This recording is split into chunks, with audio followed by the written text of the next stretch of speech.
بسم اللہ الرحمن الرحیم السلام علیکم۔ شروع رب کے نام سے جس کے سب نام اچھے نام ہیں اور جس سے کسی بھی نام کے بغیر پکارا جا سکتا ہے، یاد کیا جا سکتا ہے، محسوس کیا جا سکتا ہے۔ آپ دیکھ رہے ہیں کیپٹل ٹی وی اور کیپٹل اسپیشل کے ساتھ میں آپ کا میزبان صفدر علی ہوں۔ آج کے اس کیپٹل اسپیشل میں سربراہ تحریک لبیک یا رسول اللہ صلی اللہ علیہ وآلہ وسلم ڈاکٹر محمد اشرف آصف جلالی صاحب ہمارے ساتھ موجود ہیں۔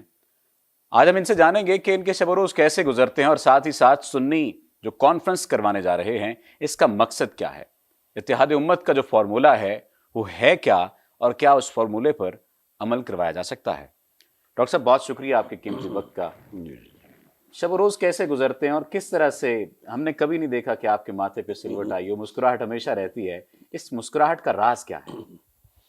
بسم اللہ الرحمن الرحیم، الحمد للہ رب العالمین والصلاة والسلام علی رسولہ الکریم وعلی آلہ واصحابہ اجمعین۔ سب سے پہلے تو میں آپ کا شکر گزار ہوں کہ کیپٹل ٹی وی کے پلیٹ فارم سے آج ہم محو گفتگو ہیں۔ اللہ تعالیٰ آپ کو جزائے خیر عطا فرمائے۔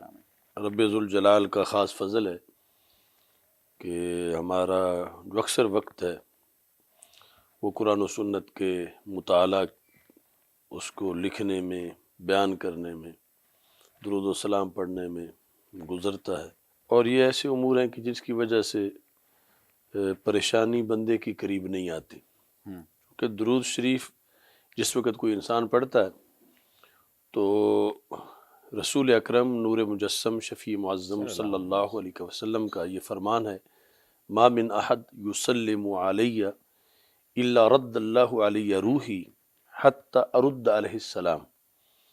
آپ نے فرمایا قیامت تک جس جگہ سے بھی کوئی مجھ پہ سلام پڑے گا تو اللہ مجھ پر میری روح کو لوٹاتا رہے گا اور میں اس سلام کا جواب خود دوں گا۔ اب ظاہر ہے کہ جس وقت سرکار جواب میں کسی کو کہتے ہیں کہ تو سلامت رہے تو سارے غم دور ہو جاتے ہیں اور بندے کو ایک تر و تازگی میسر آتی ہے، یہاں بھی اور آخرت کے لحاظ سے بھی۔ تو اس بنیاد پر اللہ کا خصوصی فضل و کرم ہے کہ یہ مطالعہ جو ہے قرآن مجید کا، تفاسیر کا، پھر حدیث کی جو کتابیں ہیں ان کی شروحات، پھر کرنٹ ایشوز جو بنتے ہیں روزانہ، ہم چاہتے ہیں کہ ان پر لوگوں کو جواب دیا جائے، لوگ سمجھیں کہ اس مسئلے کو کیسے حل کرنا ہے۔ تو اسی میں شب و روز جو ہم گزر جاتے ہیں۔ باقی چونکہ بندہ ناچیز جو ہے وہ یہ جو علوم دینیہ ہیں ان میں درس نظامی کا جو کورس ہے اس میں آخری جو ہوتا ہے وہ دورہ حدیث شریف ہوتا ہے۔ تو دورہ حدیث شریف میں پڑھاتا ہوں، بالخصوص بخاری شریف، اور ایسے ہی پھر جو دور حدیث کے بعد مفتی کورس ہوتا ہے تو ہمارے ہاں تخصص فی الفقہ والعقائد یہ کورس ہم کروا رہے ہیں، جس میں فقہ اور عقائد کے لحاظ سے وہ علماء جو مختلف مدارس سے فارغ ہوتے ہیں ہمارے پاس وہ داخلہ لیتے ہیں اور ان کو ہم تخصص کراتے ہیں، اسپیشلائزیشن فقہ اور عقائد کے لحاظ سے۔ اچھا، آپ کے اسی سوال سے ریلیٹڈ ایک سوال ہے، یہ پہلے میں سوچ کر نہیں آیا تھا لیکن آپ نے جو کہ بات کی ہے، ہم کس طرح سے ایک اسلامی اور دینی تعلیم کو روایتی تعلیم سے جوڑ سکتے ہیں؟ آپ نے جیسا کہ بتایا کہ ہم عقائد پر جو وہ اصلاح عقائد پر تعلیم دیتے ہیں، اگر روایتی تعلیم کا ذکر کیا جائے تو اب یونیورسٹی آف ہیلتھ سائنسز میں آ کر ایک کورس لانچ کیا گیا ڈگری آف ہیپینس کے نام سے، کہ 2 سال ہیپینس کو پڑھا جائے۔ اب انہوں نے سائیکولوجی کو اس سے ریلیٹ کر کے اور وہ ہیپینس کی تعلیم دیں گے۔ عقائد کی تعلیم بہت زیادہ ضروری ہے ایسے معاشرے میں جہاں پر عقائد کو خلط ملط کر دیا گیا، جہاں پر آپ کہہ لیجیے کہ مکس کر دیا گیا، ایک مرغوبہ بنا دیا گیا۔ تو اس کے لیے آپ کیا سمجھتے ہیں، کیا طریقہ کار اختیار کیا جائے کہ روایتی تعلیم اور اسلامی اور دینی تعلیم کا ایک ایسا آپ کہہ لیجیے کہ مرکب بنا دیا جائے، یا ایک ایسا جو ہے ان کو اس طرح سے جوڑا جائے کہ معاشرے کی اصلاح بھی ہو، بہتری بھی ہو، اور پھر قوم جو ہے وہ ترقی کی جانب بھی مائل ہو؟ یہ ہر دور کے اندر ہی اس موضوع پر گفتگو ہوتی رہی ہے۔ سیدنا داتا گنج بخش اجمیری رحمۃ اللہ علیہ نے جو کشف المحجوب لکھی تو اس کا سب سے پہلا چیپٹر ہی اس بات علم میں ہے، اور اس میں آپ نے لکھا کہ زندگی تھوڑی ہے اور علوم بہت زیادہ ہیں، اور پھر انسان کو پھر کس طرح کرنا چاہیے. تو وہاں بھی آپ نے کہا کہ اگرچہ بڑے بڑے ضروری علم ہیں لیکن انسان کو الاہم فالاہم کی بنیاد پر ترجیحات مرتب کرنی چاہیے، اور سب سے پہلے جو حلال و حرام کا علم ہے اور انسان کی جو بیسک ضرورت ہے اس کے لحاظ سے. اور یہی ہماری فقہ کی کتابوں میں ہے کہ ایک مفتی کے لیے یہ ضروری ہوتا ہے کہ وہ جس زمانے میں جی رہا ہے اس زمانے کے حالات و واقعات اور جو ڈیمانڈز ہیں لوگوں کی ان کی بھی اسے خبر ہو اور اس کے مطابق پھر لوگوں کو رپلائی کر سکے. تو اس بنیاد پر ظاہر ہے کہ یہ جو عصری علوم ہیں اور حالات حاضرہ ان کا اور قرآن و سنت کے علوم کا باہم آپس میں جو ریلیشن ہے اس کی بنیاد پر وہ چیزیں بھی ساری ذہن میں ہونی چاہیے. اور لیکن یہ ہے کہ بیس کیمپ ہمارا جو ہے وہ دین ہے، علوم دینیہ کا ہے. جب اس میں بندے کو مہارت حاصل ہو جاتی ہے تو جس کے پاس صلاحیت ہے وقت ہے وہ ضرور ساتھ وہ بھی حاصل کرے اور اس کو اس کے لیے ایک وضاحت کے طور پر تاکہ وہ آگے معاشرے میں لوگوں کے مسائل کا ادراک بھی کر سکے اور ان کو آگے حل بھی کر سکے. ہم یہ ضروری جب سے سن شعور کو پہنچے ہیں کم از کم میں تو یہ بات سنتا آیا ہوں کہ ممبر سے وہ بات نہیں کی جا رہی جو کہ ہونی چاہیے. آپ کیا سمجھتے ہیں کیا واقعتاً ایسا ہے اصلاح معاشرہ کے حوالے سے، اور ایسا کیوں نہیں ہو رہا اگر واقعتاً ایسا نہیں ہو رہا؟ اصل یہ بھی ایک بڑا گمبھیر موضوع ہے اور وسیع ہے کہ ہم تو یہ سمجھتے ہیں کہ ممبر سے جو بنیادی اسلامی تعلیمات ہیں ان کے لحاظ سے جو ایک مبلغ ہے اس کی حیثیت یوں سمجھو جس طرح ایک باورچی کی ہے جو کھانا پکاتا ہے تو اس کو تناسب رکھنا پڑتا ہے. کہ مطلب یہ ہے کہ ایسا بھی نہ ہو کہ کھانا جو ہے وہ کھانے کے ہی قابل نہ ہو اتنا وہ اس میں کر دے، اور ایسا بھی نہیں ہے کہ جو چیز زیادہ پسند کی جاتی ہے وہ پھر اوور ڈال دے. دیسی گھی بڑا اچھا ہے لیکن اس کی بھی ایک کوانٹیٹی چاہیے اس کے مطابق چاہیے. تو اس طرح امر بالمعروف اور نہی عن المنکر کے جو تقاضے ہیں اس کے مطابق ایک جامع خوراک تیار کر کے کہ جس کو لوگ تھو کرنا بھی نہ شروع کر دے اور لوگ اس کی طرف مائل ہوں اور پھر اس میں تقاضے بھی پورے ہوں. یعنی ایسا بھی نہ ہو کہ ان کو فری میں جنت کی ٹکٹیں دی جا رہی ہیں اور وہ سمجھے کہ عمل کی تو ضرورت کوئی نہیں، اور ایسا بھی نہ ہو کہ ان کو اتنا نا امید کر دیا جائے کہ یہ تو ملنی نہیں ہے، بلکہ خوف اور رجا کے درمیان جو ہے وہ رکھ کر ان کو بہتر طریقے سے پھر سارے شعبہ جات کی ان کو تبلیغ کی جائے. بالکل ایسا ہے. یعنی ان کو حقوق اللہ بھی بتایا جائے، حقوق العباد بھی بتایا جائے، ان کو عبادات کے ساتھ جو حقوق ہیں پڑوسی کے، جو سماج میں رہتے ہوئے غریبوں کے جو حقوق ہیں، جو نادار لوگوں کی مدد کا معاملہ ہے اور بیماروں کی عیادت اور اس طرح کے سارے امور جو ہیں ان پر باری باری جو ہے وہ یہ آپ نے بڑا اچھا پوائنٹ بتایا ہے کیونکہ اکثر و بیشتر ہم یہ بات دیکھتے ہیں کہ ممبر سے واقعات تو بیان کیے جا رہے ہیں، حضرت موسیٰ علیہ السلام کا تذکرہ تو کیا جا رہا ہے، سنتوں کا اس طرح سے تذکرہ نہیں ہو رہا. رسول اللہ صلی اللہ علیہ وسلم کے جو اخلاق ہیں کس طرح سے آپ نے جس طرح سے روشنی ڈالی کہ معاملات کیسے طے کرنے ہیں، اگر کوئی اخلاقی معاملہ ہے تو اس کو کیسے کیٹر کرنا ہے، کیسے ہینڈل کرنا ہے، تو یہ نہیں ہو رہا اور یہ ہونا چاہیے. اتحاد امت کی آپ بات کرتے ہیں اور اتحاد امت کا بڑا خوبصورت فارمولہ بھی آپ نے جو ہے وضع کیا ہے. اس فارمولے کے تحت کیا واقعی آپ کو لگتا ہے کہ اصلاح عقیدہ ہو سکتے ہیں، اصلاح عقائد ہو سکتے ہیں، اصلاح اعمال ہو سکتے ہیں اور اصلاح علماء کرام بھی ہو سکتی ہے؟ اس کو کس طرح سے آپ دیکھتے ہیں کہ اس کو کس انداز سے لے کر چلا جائے معاملے کو کہ اتحاد امت کی طرف ہم آ جائیں؟ یعنی ایک تو جہاں سے ہم نے بات شروع کی یہ جو دعوت ہے ہم اس میں غور کر کے ایک جامعیت رکھی ہے سامنے. یعنی ہمارا وہ تحریک صراط مستقیم کا منشور ہو یا اس کے علاوہ جو ہمارے مختلف کورسز ہوتے ہیں، کانفرنسز ہوتی ہیں، ان میں مجموعی طور پر وہ چیز ہم پیش نظر رکھی جو میں نے مدینہ منورہ میں وہ سارا مرتب کیا تھا کہ ایک ہے سب سے پہلا مسئلہ اصلاح عقائد، پھر اس کے ساتھ اصلاح اعمال، پھر اصلاح معاملات اور پھر اصلاح نظام. تو ان سب میں جو بنیادی حیثیت ہے وہ عقائد کی ہے، اور اس کے بعد پھر سب ضروری ہیں۔ جی تو عقائد کے لحاظ سے جو وحدت ہے اور اتحاد ہے، اس پر ہی پوری امت جو ہے اس کو متحد کیا جا سکتا ہے۔ بالکل اگر عقائد میں فرق ہو آگ پانی کی طرح، نظریات میں اتنا فرق ہو، تو شخصیات اکٹھی بیٹھ بھی جائیں تو میں سمجھتا ہوں کوئی اس کا فائدہ نہیں ہوتا۔ ہاں اس بنیاد پر عقیدہ توحید کے لحاظ سے ہم نے بحثیں کی، بڑے بڑے سیمینار کیے، لاکھوں لوگ اس میں شریک ہوئے، اور توحید کو سمجھنے کے لحاظ سے اپنی طرف سے ہم نے پوری کوشش کی، جی اور سمجھانے کے لحاظ سے وہ ہمارے کئی گھنٹوں پر مشتمل وہ سیمینارز ہیں۔ پھر عقیدہ رسالت پر، اور اس میں یہ ہے کہ جو رسالت ہے یہ ہے مرکز اتحاد۔ مثلا پہلی امتیں الوہیت کی بات تو کرتی رہیں، لیکن اپنے طور پر ہمارے لیے ذات مصطفیٰ صلی اللہ علیہ وسلم جو ہے ان کو معیار بنایا گیا، اور اللہ تعالیٰ نے فرمایا قل ان کنتم تحبون اللہ فاتبعونی یحببکم اللہ۔ یہ اس وقت آیت نازل ہوئی تھی کہ جب یہود و نصارہ نے یہ ایک ٹرینڈ چلایا تھا کہ ہم ان کا تو کلمہ نہیں پڑھیں گے، اللہ سے ہمارا اپنا رابطہ ہی ہے، نحن ابناء اللہ و احباہ۔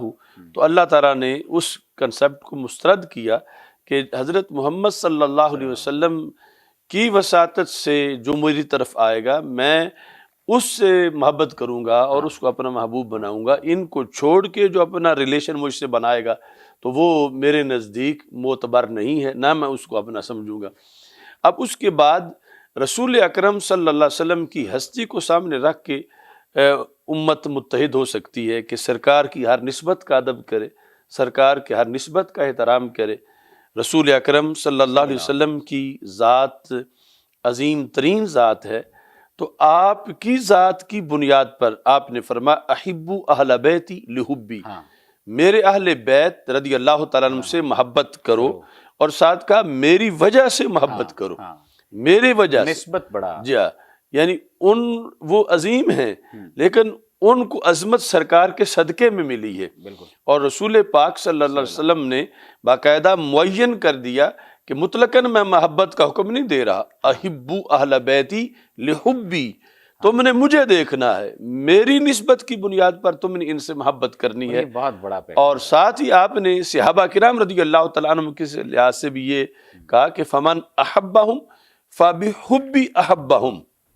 کہ جو ان سے محبت کرتا ہے وہ مجھ سے کرتا ہے، یعنی ان سے محبت بھی میری وجہ سے کرنی ہے۔ تو جب آل و اصحاب رسول صلی اللہ علیہ وسلم سے سرکار دو عالم صلی اللہ علیہ وسلم کی وساطت سے محبت کی جاتی ہے تو اب دھڑے بندی کا تصور ختم ہو جاتا ہے۔ اگر جدا جدا کی جائے تو پھر ہو سکتا ہے کہ کوئی کہے میں آل کی پارٹی ہوں، کوئی کہے میں اصحاب کی پارٹی ہوں۔ سرکار کی وجہ سے کرے گا تو پھر ہر مومن کا عشق رسول صلی اللہ علیہ وسلم تب مکمل ہوگا جب سرکار کی وجہ سے دونوں طرف پیار کرے گا، کیونکہ یہ تو نسبتیں ان کی بڑی بڑی ہیں۔ سرکار تو کسی سواری پہ بیٹھے تو اس سواری سے پیار ہے، کسی رستے سے گزرے تو اس رستے سے پیار ہے، تو ہمیں تعین جو کرنا ہے بنیادی طور پر وہ رسول اللہ صلی اللہ علیہ وسلم کے بتائے ہوئے، اور انہوں نے جو بیان کر دیا، جو حد فاصل ہمارے لیے کھینچ دی کہ یہ ہے طریقہ۔ سنی کانفرنس جو ہے وہ کروانے جا رہے ہیں آپ، اس کے مقاصد کیا ہیں؟ کیونکہ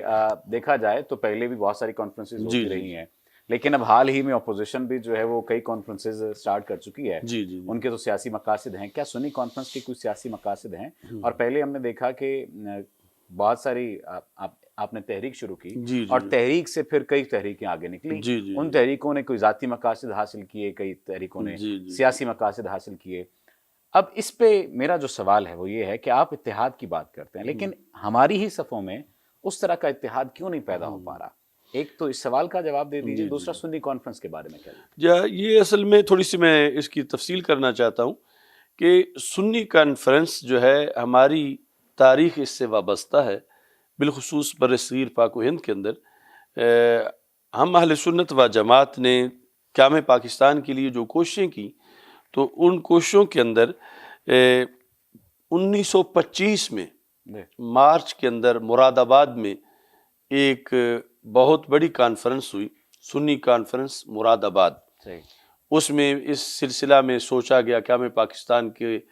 تحریک کے لحاظ سے اور باقی معاملات کے لحاظ سے۔ پھر جب یہ مزید آگے سلسلہ چلا تو 1946 میں قیام پاکستان سے 1 سال پہلے اپریل کے اندر 4 دن تک آل انڈیا سنی کانفرنس بنارس کا انعقاد کیا گیا، صحیح۔ اور اس میں یہ تھا کہ ہمارے ہزاروں علماء و مشائخ نے یہ کہا کہ اگر کسی طرح قائد اعظم محمد علی جناح مطالبہ پاکستان سے دستبردار بھی ہو گئے تو ہم پاکستان بنا کے چھوڑیں گے۔ صحیح۔ یعنی اتنا بڑا اعلان تھا اس کانفرنس کے اندر۔ پاکستان جب بن گیا تو اس کے بعد بھی پھر سنی کانفرنسوں کا انعقاد ہوتا رہا، بالخصوص ملتان کے اندر 1978 میں بڑی تاریخی سنی کانفرنس منعقد کی گئی۔ اس کے علاوہ بھی کانفرنسز ہوتی رہی۔ تو آج ہم پھر ایک بار اس آل انڈیا سنی کانفرنس بنارس کی یاد تازہ کرتے ہوئے، یعنی قیام پاکستان کے مقاصد کو اجاگر کر کے آج قوم کو یاد دلانا چاہتے ہیں کہ وہ مقاصد ابھی تک حاصل نہیں ہوئے اور ہمیں ان مقاصد کی طرف متوجہ ہونا چاہیے، چونکہ پاکستان بنانا جتنا ضروری تھا بچانا بھی اس سے زیادہ ضروری ہے۔ اس پر آپ پر ایک بات کہی جاتی ہے جی کہ یہ کانفرنس جو ہونے جا رہی ہے اس کے سیاسی مقاصد ہیں، جی جی اور کیا واقعتاً جب بھی کچھ ایسا معاملہ ہوتا ہے اور اسے سیاست سے تعبیر کیا جاتا ہے تو اس کے منفی معنوں میں استعمال کیا جاتا ہے، حالانکہ اگر دینی شخصیات، اسلامی شخصیات یا وہ دینی رہنما سرکردہ لوگ اگر آتے ہیں اور سیاست کی طرف آتے ہیں تو اصلاح معاشرہ بنیادی طور پر وہ کرنا چاہ رہے ہوتے ہیں، لیکن سیاست کو منفی معنوں میں استعمال کیا جاتا ہے اور کہا جاتا ہے کہ دین کا جو کام کرنے والے ہیں وہ دین کا کام کریں، جو سیاست کرنے والے ہیں وہ سیاست کریں۔ تو کیا سنی کانفرنس کسی سیاسی مقصد کے لیے کی جا رہی ہے، کسی سیاسی فائدے کے لیے کی جا رہی ہے؟ یعنی سنی کانفرنس یہ جو مروجہ سیاسی صورتحال ہے اس کے ساتھ اس کا کوئی تعلق نہیں۔ صحیح۔ ویسے بھی جس وقت میں لفظ سیاست بولتا ہوں تو میں یہ سیاست مراد ہی نہیں لیتا جو ہمارے معاشرے کے اندر کرپشن، لوٹ مار اور اس معنی میں جو کہا جاتا ہے یہ تو میرا سیاسی بیان تھا، یہ تو میں نے سیاسی طور پر کیا۔ میرے نزدیک جو سیاست ہے اتنا مقدس شعبہ ہے کہ یہ ایک نبوت کا ذیلی شعبہ ہے، چونکہ صحیح بخاری شریف میں یہ لفظ ہمارے رسول صلی اللہ علیہ وسلم کی مقدس زبان سے لفظ سیاست نکلا اور سیاست نبوت کے ایک شعبے کے طور پر آپ نے استعمال کیا۔ بخاری شریف میں ہے کہ ہمارے آقا صلی اللہ علیہ وسلم فرماتے ہیں کانت بنو اسرائیل تسوسہم الانبیاء، کہ بنی اسرائیل کی سیاست ان کے نبی کرتے تھے۔ وہاں پر محدثین نے سیاست کا مطلب بیان کیا کہ جس سے لوگوں کے حقوق پر پہرا دیا جائے، جس سے زمین میں اصلاح ہو، وہ سیاست ہوتی ہے۔ تو رسول پاک صلی اللہ علیہ وسلم نے فرمایا کلما ہلاک نبی خالفہ نبی، ایک نبی سیاست کر کے چلے گئے تو دوسرے تشریف لے آئے۔ فرمایا وانا خاتم الانبیاء، میں آخری نبی ہوں، وسیکون خلفاء، فرمایا اب میرے بعد سیاست جو ہے وہ نبوت کی شکل میں نہیں ہوگی بلکہ خلافت کی شکل میں ہوگی۔ تو ہمارے نزدیک سیاست اور خلافت یہ مقدس لفظ مترادف ہیں، اور معاشرے میں المیہ یہ ہے کہ سیاست کے لفظ کا تقدس پامال ہو چکا ہے۔ یہی میرا سوال ہے۔ ہم سب سے پہلے تو لفظ سیاست کا تقدس بحال کرنا چاہتے ہیں کہ یہ نفاست ہے، ریاضت ہے، عبادت ہے۔ آج جس وقت لوٹ مار، کرپشن، خیانت، بددیانتی میں یہ لفظ استعمال ہوتا ہے تو ہمارا دل کڑتا ہے کہ کہاں نبیوں کا شعبہ اور کہاں موجودہ جو ہے وہ صورتحال میں اس کا استعمال۔ تو ہم اس طرح کی سیاست چاہتے ہیں کہ جس سیاست میں لفظ سیاست کا تقدس بحال ہو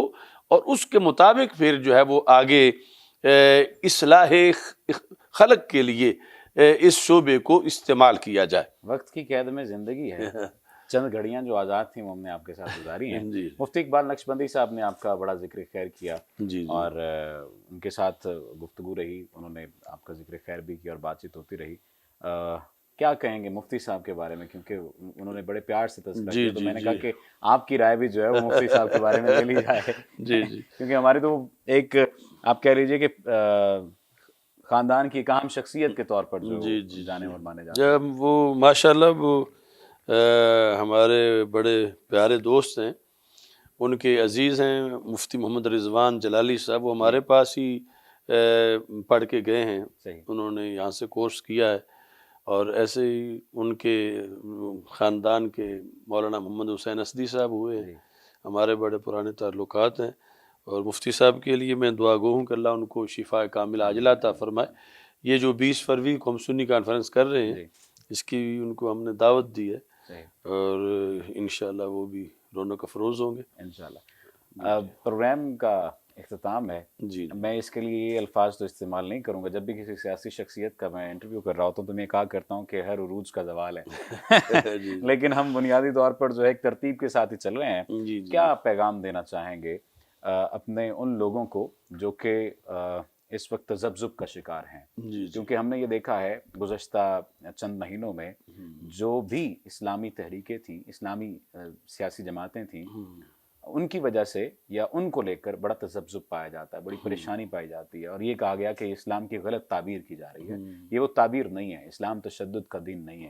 اسلام متشدد رویے جو ہے وہ ان کو سپورٹ نہیں کرتا۔ تو آپ کیا پیغام دینا چاہیں گے؟ ہمیں اپنے طرز عمل اور طرز تخاطب میں کیا ایسی تبدیلی لانی چاہیے کہ ہم اصلاح کی جانب جا سکیں؟ میں تو اس سلسلے میں یعنی بڑا پر امید ہوں کہ بڑی زرخیز ملت ہے، اور اس میں صرف ضرورت یہ ہے کہ ہم دین کا جامع طریقے سے ابلاغ کر سکیں۔ لوگ آج بھی قرآن و سنت پر عمل کرنے میں سکون محسوس کرتے ہیں اور شوق ہے لوگوں کو۔ تو میں کہتا ہوں کہ جس طرح شاعر مشرق نے کہا تھا، آسماں ہوگا سحر کے نور سے آئینہ پوش، پھر ظلمت رات کی سیما پا ہو جائے گی، پھر دلوں کو یاد آ جائے گا پیغام سجود، پھر جبیں خاک حرم سے آشنا ہو جائے گی، شب گریزہ ہوگی آخر جلوہ خورشید سے، یہ چمن معمور ہوگا نغمہ توحید سے۔ انشاءاللہ ہمارے دن بدن حالات بدلیں گے، اور استحکام پاکستان کے لیے اور تحفظ ایمان کے لیے ہمیں قوم کے مستقبل کی جو روشنی ہے وہ نظر آ رہی ہے۔ اللہ تعالیٰ اس میں ہمیں کامیابی عطا آپ کا بہت شکریہ، اور آپ نے چونکہ حضرت اقبال کے کلام سے جو ہے اپنے کلام کو جو ہے وہ زینت بخشی آخر میں، اور میں بھی یہی بات کرتے ہوئے کہ آج بھی ہو جو براہیم کا ایماں پیدا، آگ کر سکتی ہے انداز گلستاں پیدا۔ اپنے میزبان کو دیجیے اجازت۔ امید ہے کہ وہ تمام تر سوالات جو آپ کے ذہن میں کل بلاتے ہیں سنی کانفرنس کو لے کر، دینی جو جماعتیں ہیں ان کو جب وہ سیاست میں آتی ہیں ان سوالات کو لے کر، وہ آپ کو سوالات کے جوابات ملے ہوں گے۔ اگر مزید سوالات ہوں گے تو ہم ڈاکٹر صاحب سے پھر وقت لیں گے اور پھر اس پر جامع پروگرام کریں گے کہ اتحاد امت کو کس طرح سے لے کر چلا جا سکتا ہے، سیاست کو کس طرح نفاست سے جوڑا جا سکتا ہے۔ اپنے میزبان کو دیجیے اجازت۔ اللہ نگہبان۔